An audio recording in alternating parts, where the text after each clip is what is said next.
Hello and welcome to Byjus Exam Prep IAS. A very warm good morning to everyone. I hope all of you are doing good. I welcome you all to today's session of the Hindu Newspaper Analysis, a place where we analyze the day's Hindu newspaper and pick out the most important news stories from both the mains as well as the prelims examination point of view. Also reminding you, if you want any help in your UPSC preparation and you need one-on-one counseling session, there is a link to a Google form in the description of the video. Click on that link, fill up the Google form, and one of our experts will get in touch with you to make sure that you are able to sail through any issues that you have in your UPSC preparation. Now, with that out of the way, let's see what are the topics that we have taken up for today's discussion. The first topic is about the question of aviation safety. There have been multiple instances of civil aviation issues in the past few days. With that in mind, what are the civil aviation safety steps that are kept in mind around the world and in India? What is the present situation? What are the airlines doing? Are they responsible for this or not? The next two articles are basically on the same topic. Second article is on why South Africa appealed against Israel in the International Court of Justice. As you know, South Africa has gone to International Court of Justice against Israel, claiming that they are committing genocide in Gaza and they want them to stop. The next article is a profile on International Court of Justice. What does the court do? Its history, the significance of the court, significance of the judgment, so on and so forth. From the prelims exam point of view, the Indian Army has adopted the Topa Pir as a model village after the issue that we saw in the Pir Panjal ranges. There was an attack on the Indian Army. There were some soldiers who were martyred, as a response of which the army arrested a few people from the villages and 3 of them died in the custody of the army. And a lot of videos came out that the custodial deaths may be due to torture. Since then, there has been certain friction between the villagers and the army. The army is trying to improve the situation there, and the army has now adopted a certain village as a model village. We'll be discussing what that scheme is. Then, India's oldest living city has been found in Vadnagar in Gujarat. This is where Prime Minister Modi also comes from. This is not the first time that an excavation has happened in Vadnagar. There has been a lot of earlier reports also that have been found out. And in the end, Luxembourg has become India's third largest FPI region. Basically, Mauritius used to be India's one of the largest FPI investments for India used to come from Mauritius. Luxembourg has taken that position, and now France has also entered in top 10. These are the articles that we'll be discussing from today's Hindu newspaper. Let's begin with the first one. So the first article is about the question of safety of civil aviation. We have discussed this earlier, but the context of this article is recently there have been 2 interesting and unfortunate incidents. One in Japan and other in the US. We have discussed what happened in Japan specifically. As you know, in Japan, there was a Boeing aircraft, or rather there was an Airbus aircraft, which after landing collided with another small aircraft of the Coast Guard. This resulted in this Airbus aircraft catching fire. Thankfully, all the passengers of the civilian passenger aircraft were evacuated on time. But the Coast Guard plane with which the collision happened, the Coast Guard plane, 5 people died. This was an Airbus aircraft. On the other hand, in the US, what happened was the Alaska airline that was flying a Boeing jet, that is Boeing 737 MAX 9. The Boeing aircraft, while traveling, while it was in the air, one of the exit doors basically detached, a part of the aircraft left the aircraft. There was a proper door opening. This led to a very bad panic situation within the aircraft. It created depressurization, and a lot of luggage and cell phones of the people were sucked out and they were thrown out of the aircraft. It all happened mid-air. Thankfully, the aircraft was able to land and no one got hurt. Now, these 2 instances, one of Boeing and one of Airbus, for those who don't know, these 2 are the biggest airline manufacturing company, aircraft manufacturing companies in the world. One is Boeing, one is Airbus. They are the 2 that dominate all this aircraft sector. So these 2 instances have happened, one with Boeing aircraft, one with Airbus. So to claim that one is better than the other would be hurried decision right now. But if you look at the record in the past few years, we have seen with Boeing specifically, there have been a lot of instances. With Boeing, there have been certain aircraft which have had certain issues. In this case also, the Boeing aircraft that whose door got detached mid-air, that has now raised eyebrows all around the world. In India also, in fact, multiple Indian airlines use this aircraft. The aircraft is Boeing 737 MAX. Again, the airplanes of this variety are used by Air India Express, Akasa Airlines, SpiceJet, all of these use it. Now, the incident happened in the US. As soon as the incident took place, the US government announced that a proper, thorough safety check has to be done on all these aircrafts, without which none of them will take off. So all these aircrafts, the Boeing 737 MAX 9 in the US, have been asked to remain on the ground. They have been asked not to fly before safety checks take place. Now the interesting part is, in the safety checks, there were some instances where aircrafts were found to be faulty. Basically, the fault was in the designing of the door, in the designing of the emergency exit. That door was found to be faulty. There were some issues of washer missing. There were some issues of other small particles missing. So it would not be an exaggeration to say that similar kind of incident could have been repeated later on as well if these inspections were not done. Now, what about Airbus? The Airbus incident, as I said, took place in Japan, and we have discussed about that incident in Japan. Now, in the Airbus incident, you can say that it was not really a mistake of that aircraft specifically, because the aircraft after landing had collided with another small aircraft that was a Coast Guard aircraft.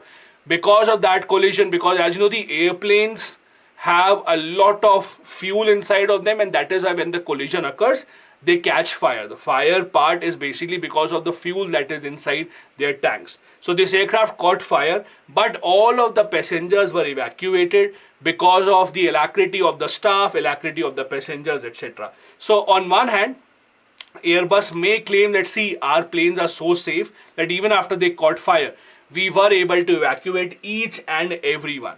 Now, there are still question marks over whether the planes that are being sold in the commercial civil aviation market, are they their best version, or there are some changes that should take place.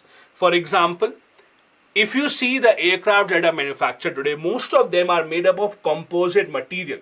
Now, this composite material basically is used so that it gives a lot of durability and strength at a lower weight.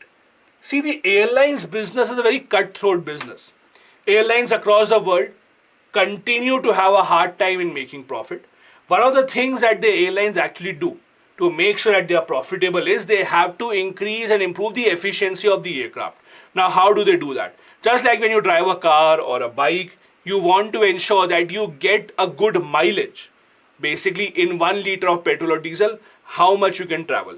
Similarly, for the aircrafts also, for the companies, it is important that they get a good mileage. Now, mileage is dependent on a lot of things. One of them is the weight. That is why when you fly, you are not allowed to carry unlimited luggage. There is a luggage limit put on it. So because if you increase your luggage after a certain limit, the weight of the aircraft will increase and thus it will consume more fuel. That is why the airlines want those aircrafts which are lower in weight, so that they don't have to, also that they don't consume a lot of fuel going forward. And that is why this composite material is usually used. More than half of the plane structure is composite. Now, there have been question marks over this material. This is basically carbon fiber reinforced plastic. There are question marks over this. For example, some people have said that this kind of a material causes fire very easily. And when the fire is spreading, this material would not be able to stop them. However, some other scientists support this. Some other scientists say that no, this kind of a material is actually good for the aircraft strength. In fact, the investigation is still going on, but many experts who saw what happened in Japan, in the Japan incident, they say that the composite structure played an important role in making sure that the fire does not spread at such a fast pace that the passengers are stuck inside. One of the reasons why the passengers were able to evacuate, one of the reasons why everyone got out of the plane safely was because the composite material did not catch fire that easily. So there is still a lot of study going on whether this is the right material or not. Apart from the material being used, one other component that decides whether you will be able to evacuate from the aircraft or not is the training of the crew members. You would have seen this online as well. There's a lot of appreciation about how the crew members in the Japanese airlines conducted themselves. You have to give credit to the passengers also. They did not panic. But you also have to give credit to the staff within the aircraft. They were able to give clear-cut instructions. They were able to follow all the safety checks, safety manuals, and that is why they have to be applauded. So when you say that aircraft or airlines is safe to travel or not, there are multiple factors at play and not just one. Factors include the build quality of the aircraft. How is it built or not? The crew training. And again, when you say crew training, it includes pilots also. It includes, for example, air hostess as well. It also is a factor of how the passengers behave. For example, if the passengers do not listen to the instructions given by the crew members, you would not be able to evacuate them. And then there are obviously external factors. A lot of accidents, a lot of crashes happen because of incidents such as fog, because of incidents such as a bird hit, etc. The last factor is something that you cannot control. But the above factors are something that you can control, and that is why when you say that the aircrafts or the civil aviation or commercial flying has to be safer, the responsibility for that cannot be just imposed on the aircraft manufacturer. The responsibility has to be shared. It is a shared responsibility of the aircraft manufacturer, the quality of the aircraft that is built. We discussed this earlier as well. I'll tell this again. In aviation safety, the safety standard is that the capacity of the aircraft, how many passengers it carries, is determined by the fact that they should be able to evacuate all their passengers within 90 seconds or less using only half of the exit gates. So when you usually fly, you will see there are exit gates, at least 4, 2 in the front, 2 in the back. When there are longer aircraft, there are some in the middle as well, 2 or 4 in the middle as well. So it depends on the size of the aircraft. So basically the logic is, if you use only half of those gates out of 8, if you use only 4, are you able to evacuate everyone within 90 seconds? If you can, then the aircraft is suitable for flying. Otherwise, it is not. Now, we discussed a few days back, if you remember, about the DGCA. That is the Directorate General of Civil Aviation in India, that makes regulations about flying safety standards in India. At the international level also, we have an organization called ICAO, International Civil Aviation Organization. It is a UN specialized agency that came into being in 1944. It is very famous for its Chicago Convention, which established the core principles of international transport by air. Now, you have to understand, international travel is only possible if the countries cooperate. Take this example. If from India, let's say you have to fly to US or you have to fly to some other country, you have to go over the airspace of multiple other countries. So if they don't say yes, if they don't agree, if they don't permit that yes, you can use our airspace, it will be almost impossible to reach to the other countries. And that is why civil aviation is a prime example of countries cooperating on one single topic. And to ensure that there is international cooperation when it comes to international flying, the ICAO plays a major role. It plans and develops international transport so that there is safety around the world and all the countries are abiding by similar standards. This is headquartered in Montreal, Canada. The next article that we have here is about what is happening in the International Court of Justice. We discussed this earlier as well.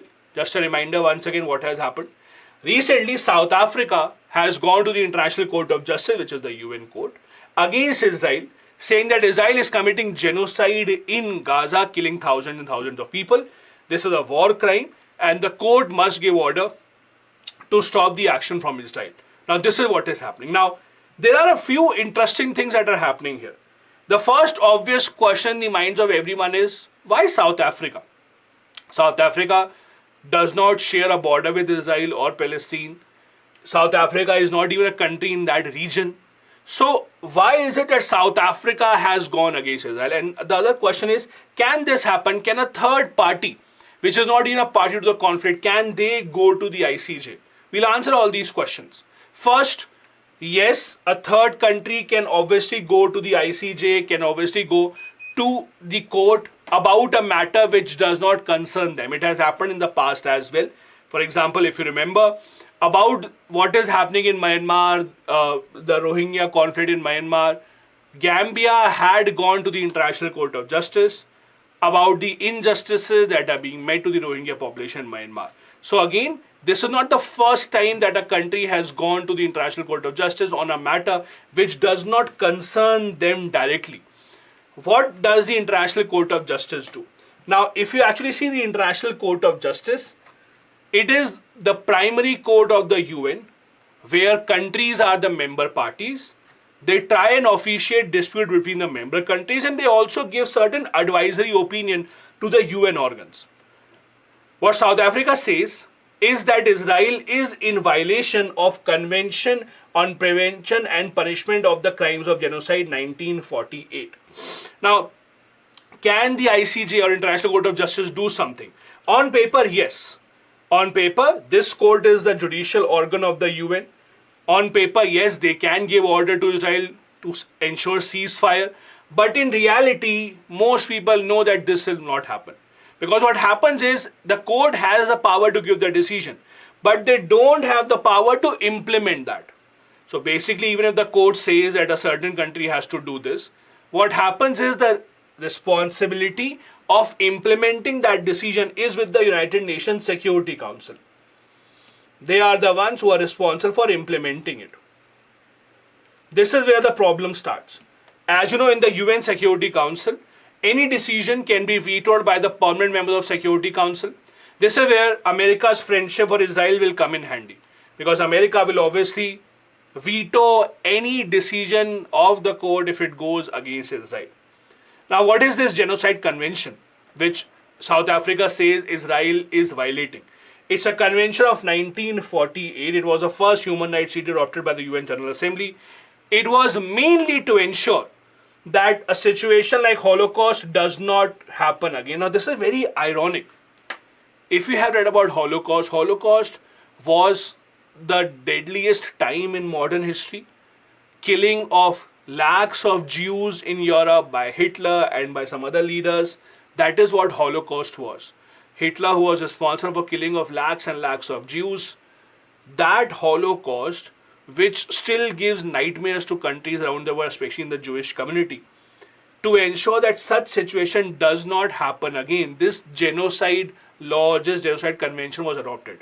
Now, the interesting part or the ironical part is the same convention is, or South Africa is saying it is Israel, that is a country that was formed for the safety of the Jewish community. They are the ones who are violating this convention. South Africa says that not just killing of people, Israel is also ensuring that people die because of starvation, because of dehydration. They say that Israel has stopped all the humanitarian aid.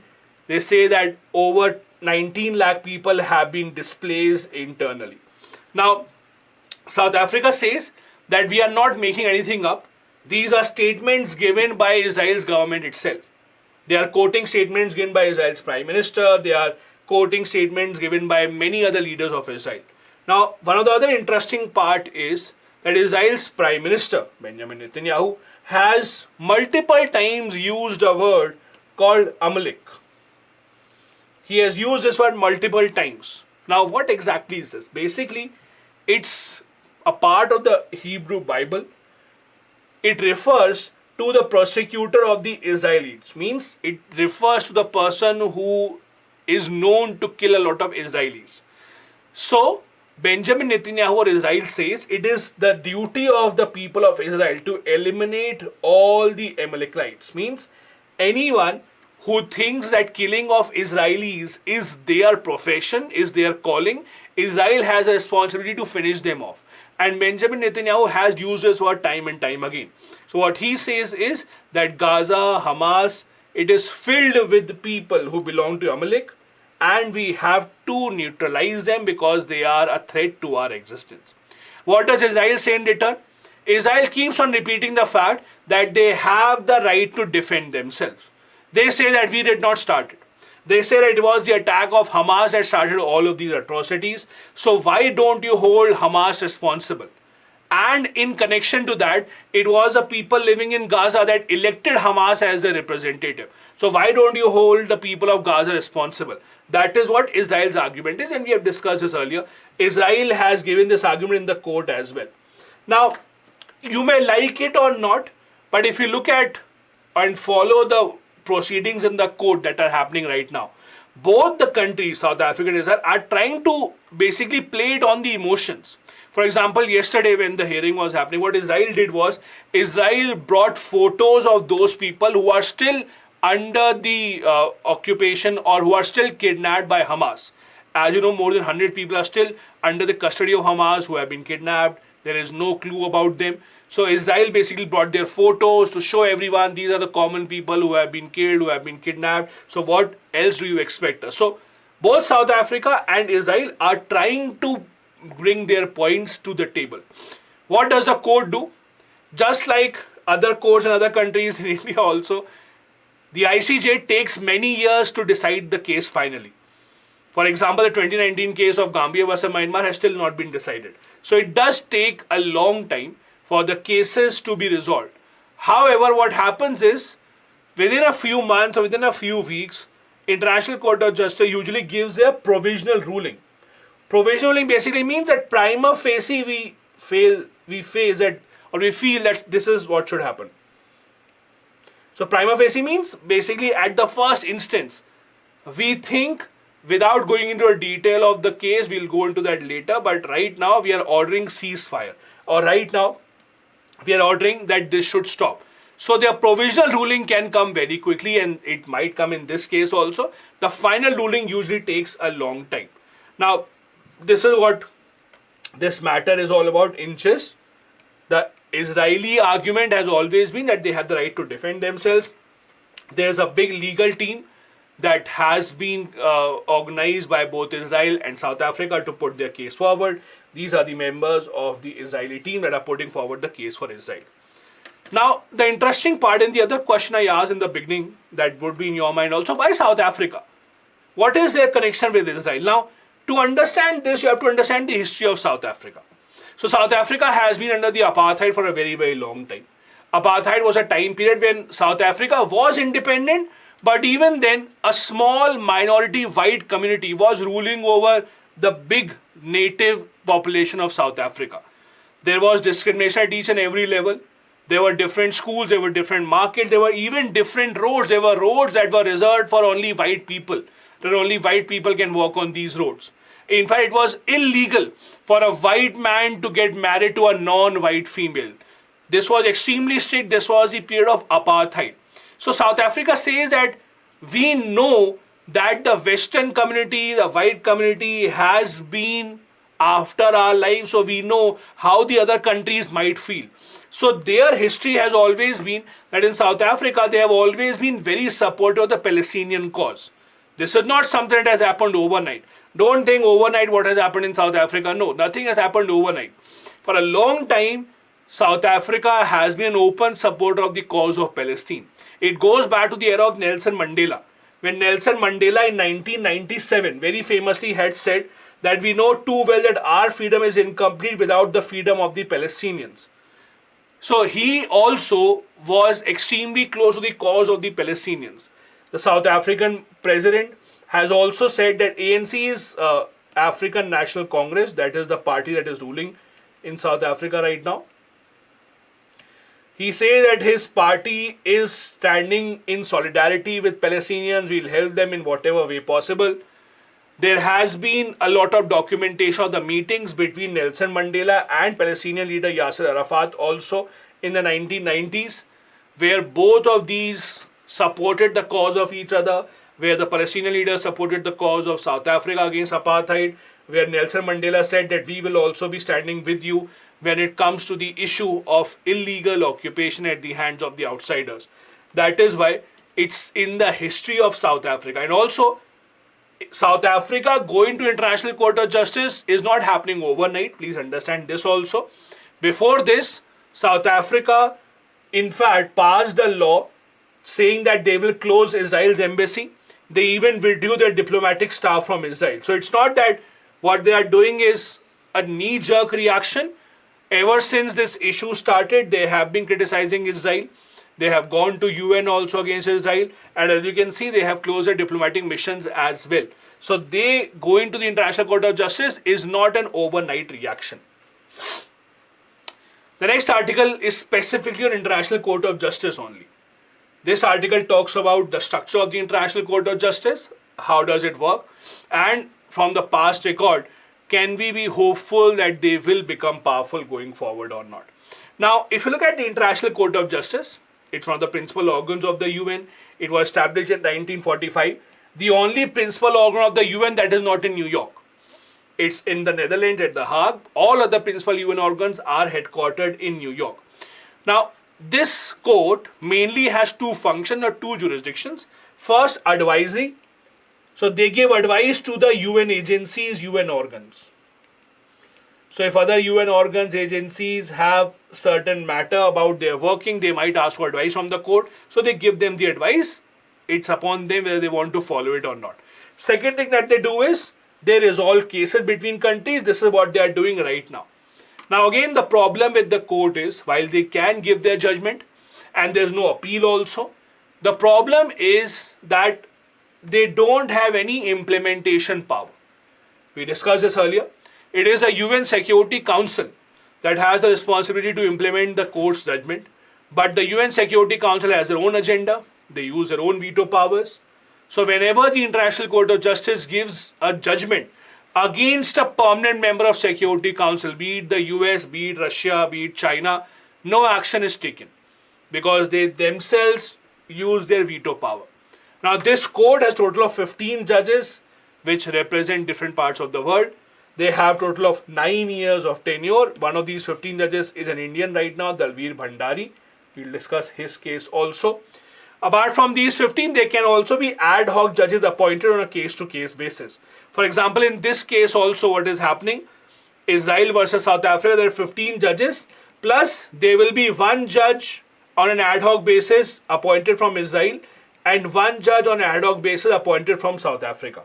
So it has a total of 17 now, 2 on ad hoc basis. It does not have a chief justice as such that we have here. It has a president. So there is a president of the court. That president of the court usually has the casting vote. The interesting part is if it comes to that, the interesting part is the current president of the International Court of Justice is an American judge. She is an American judge, so you know how they will vote. But again, please understand, the court has 15 judges. If one judge is from India, he is not expected to vote in a manner that Indian government wants him to vote. All the judges are independent of what their country's policy is. What they do on paper, you can't question that. But the judges are not expected or are not bound by their country or their government's decision. Please do remember that. The UN Charter says that UNSC has to enforce a decision, but we know how the veto powers usually work.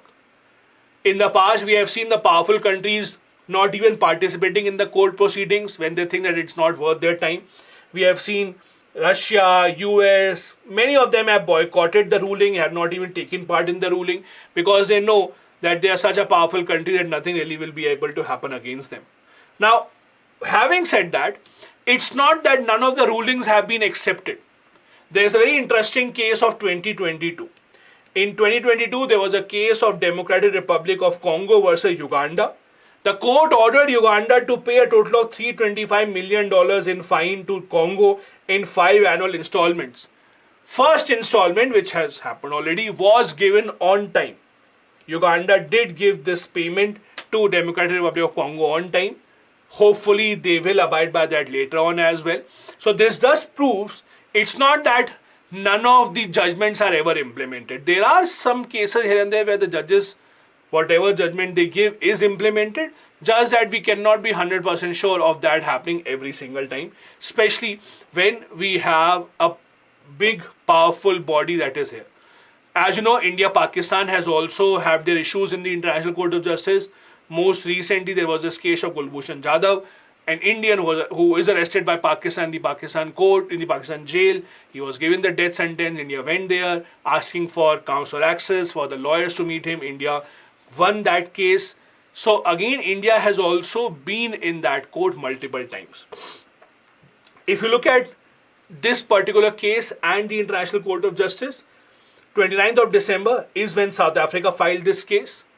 These are the total 15 judges that have been given the responsibility, who are the members right now. As you can see, there's an Indian here, that is Dalveer Bhandari. He is the member here. Now I'll tell you a very interesting case here.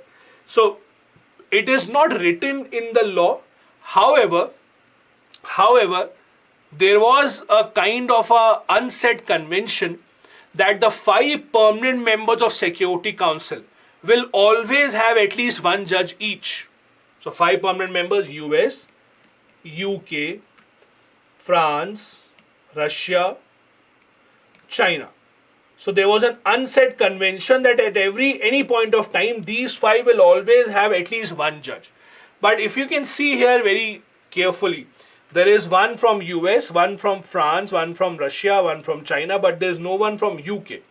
So what happened, interestingly, was a few years back, the UK judge was fighting the election, and against him, who was the other candidate? Indian judge Dalveer Bhandari.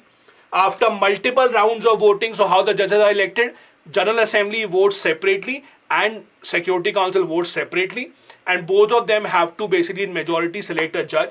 Only when the judge wins in both these organs, then they are elected. Every single time in the General Assembly, Indian judge was winning the vote, UK judge was winning the vote in the Security Council. Multiple rounds of voting were held. Eventually, it was the Indian judge only who won. So Dalveer Bhandari had the tenure, and this became the first time ever that a permanent member of Security Council did not get a judge here, as you can see here in case of UK. It is the American judge here who is the president right now. The qualification of being a judge here is that you should be qualified enough to be a judge of the top court of your country. So like from India, if you are eligible to become a Supreme Court judge, you are eligible to be here as well. One more thing, we also read a lot about ICC, International Criminal Court. This is a comparative table between the two.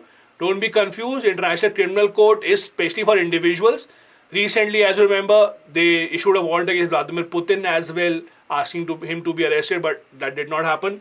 It's a recent organ set up in 2002, not a part of the UN. It prosecutes individuals, and there are also appeals that can be filed in such cases. Now, from the prelims exam point of view, the first news: Indian Army has adopted Topa Pir as a model village after death of the civilian. So, the background story, as you know, a few weeks back rather, there was an attack on the Indian Army. There were multiple soldiers that lost their life. In response, the Indian Army arrested a lot of villagers. Then it was reported that 3 of the villagers have died in the custody of the army. Then there were videos that came out, videos that circulated of allegedly these people being tortured by the army very badly. Now that created a divide between the local population and the army. This again is a place where the army usually has had very good relationship. So army wants to normalize that relationship. So what they have done is, army has announced that they are adopting a village in this area, the Topa Pir village in the Poonch district, as a model village under something called the Sadbhavna scheme. Now what exactly is the Sadbhavna scheme? So basically, Sadbhavna scheme is a scheme under which the Indian Army wants to improve its relationship with people on the ground in Ladakh and in Jammu Kashmir. So they are starting a lot of initiatives in this region. For example, in Ladakh especially, army goodwill schools have been set up, infrastructure projects have been set up. Army has been running 7 army goodwill schools under this operation. The army has also set up veterinary camps. They have been giving medical equipments. As you know, army also allows civilian population to be admitted to the army hospitals for their treatment. This is again an initiative that has been running since 1990s in Jammu and Kashmir. Under this, the army says that we will be focusing on development of this specific village going forward. Next, a news from history. Another study has thrown some very interesting facts about Vadnagar. Vadnagar, that is again the place where from where our Prime Minister belongs. Now, this is not the first time that such an excavation has taken place. Basically, in simple terms, what has happened here is there are signs that show that in Vadnagar there was a continuous civilization rather than a gap. So, there has been a big debate amongst the historians about whether there was a dark age or not. Now, what exactly is dark age? So, basically, dark age is referred to the period between the fall of the Indus Valley civilization and emergence of the Iron Age. So, basically, it is assumed that between these two, there was a gap, there was a lull time period when there was no civilization. It was only after certain years of dark age that the Iron Age came about.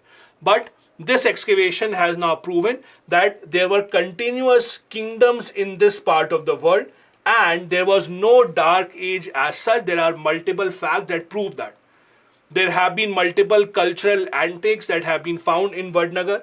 There are multiple religious symbols that have been found, Buddhist, Hindu, Jain, Islamic, all these regions and their symbols have been found in this area. One of the oldest Buddhist monasteries have been discovered in this excavation. Artifacts, potteries, copper, gold, etc. have also been discovered. Coin molds of the Greek kings have also been found in this area. So basically, it is proven beyond doubt by the historians now that it was India's oldest living city. And also, this was not a city where there was a gap that is referred to as a dark age. There was a continuous settlement here. Historically, again, a few years back, there were certain excavations that started in Vadnagar. A lot of things came out.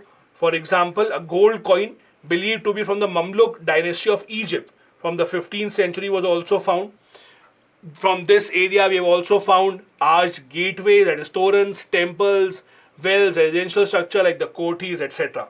Not just this, even the Chinese travelers have referred to this place in their writings.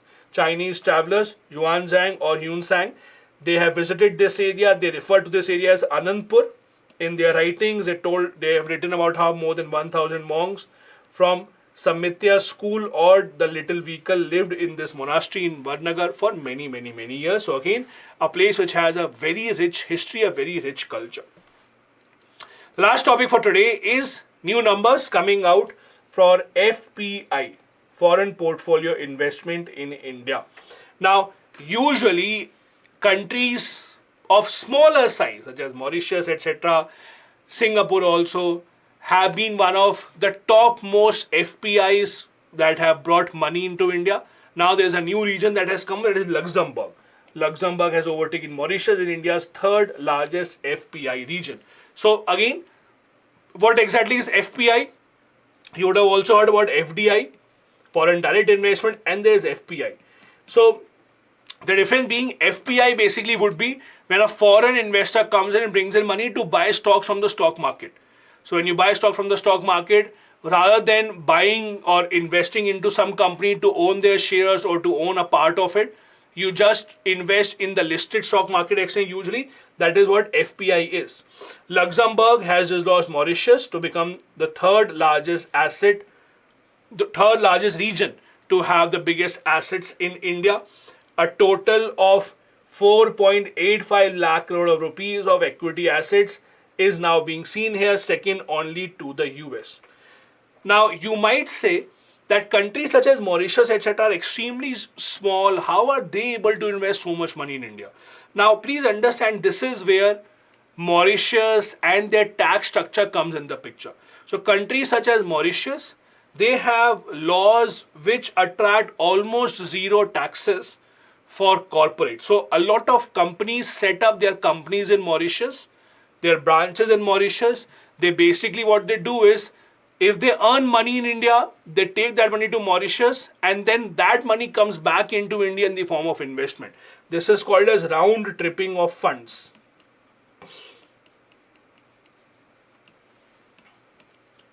This is called as round tripping of funds. So basically it is Indian money in most cases, going to Mauritius in certain cases, and then coming back in the form of investment. And that seems to be the case in case of Luxembourg as well.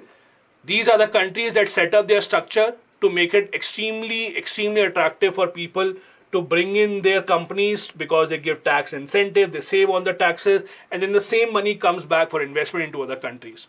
France also, interestingly, has increased their investment in India in the form of FPI. Now, I want you all to search on this and consider this as your homework. Do tell me in the comment section top 5, again top 5 countries having the highest FPI in India. Foreign portfolio investment, again not foreign direct investment, that is separate. Foreign portfolio investment, which are the 5 top countries that have the highest amount of money coming into India in the form of FPI. This is a table of differences between the two. FPI is financial assets such as stocks, bonds available on the exchange when they are bought. They are short-term investment mostly. They are relatively easy to exit and enter, and that is why they are much more volatile. Because the government cannot ask or cannot force anyone not to sell their shares, not to sell their stocks. The problem with FPI is, if tomorrow they think that their money will give them better returns in some other country, overnight they will sell everything and they will go away. That is why you will see, for example, when you have any instance such as, let's say, the Hindenburg report. Hindenburg report comes out, makes allegation that Adani stock is overvalued, you should sell it. Many people sold the stock overnight because they thought that their money is not safe here. It led to the crashing of the stock. So most of that money is also foreign money coming in that had bought all this stock, because the government cannot stop them to, or cannot force them to be invested here. That is why FPI is much more volatile. It can enter, it can exit very easily. This brings us to the end of today's discussion. Here are a couple of practice questions that I would like all of you to practice. Please move over to our Telegram channel. Make sure you attempt the quiz based on the topics that we discussed. I hope your preparation is going well. In case you have still not taken part in the prelims test series, do that to make sure your preparation is running in full steam. Thank you so much for watching in. Have a good day today. Bye-bye. Jai Hind.